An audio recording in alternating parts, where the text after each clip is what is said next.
ఆర్మూర్ పట్టణ ప్రజలందరికీ నమస్కారం.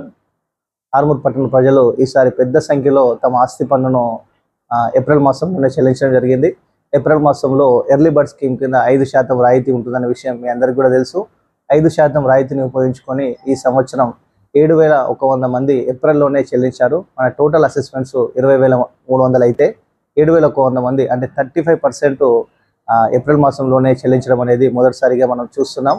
దీని మూలంగా మున్సిపాలిటీకి ప్రాపర్టీ ట్యాక్స్ రూపంలో 2,10,00,000 ఆదాయం అనేది కూడా రావడం జరిగింది.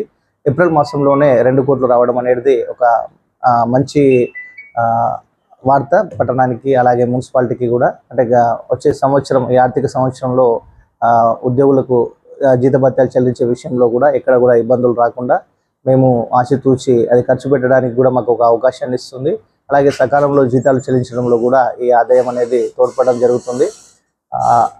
ఇంకా ఈ సందర్భంగా నేను పట్టణ ప్రజలందరికీ కూడా తెలియజేస్తుంది ఏంటంటే, ఏప్రిల్ 30 వరకే ఉండే 5% రాయితీని ప్రభుత్వం నిన్న మళ్ళొక ఉత్తర్వు జారీ చేస్తూ 7వ తేదీ వరకు పొడిగించడం అనేది జరిగింది. ఈ 5% రాయితీని పట్టణ ప్రజలందరూ ఎవరైతే వినియోగించుకోలేరో వాళ్ళందరూ కూడా వినియోగించుకొని మీ ఆస్తి పన్నును చెల్లించినట్లయితే 5% రాయితీ వస్తుంది. కాబట్టి ఈ 7వ తారీఖు వరకు పొడిగించిన అవకాశాన్ని ఉపయోగించుకొని పట్టణ ప్రజలందరూ కూడా తమ ఆస్తి పన్ను బకాయిల్ని, ఈ ఆర్థిక సంవత్సరానికి సంబంధించిన బకాయిలందరూ కూడా చెల్లించుకోవాల్సిందిగా విజ్ఞప్తి చేస్తున్నాను.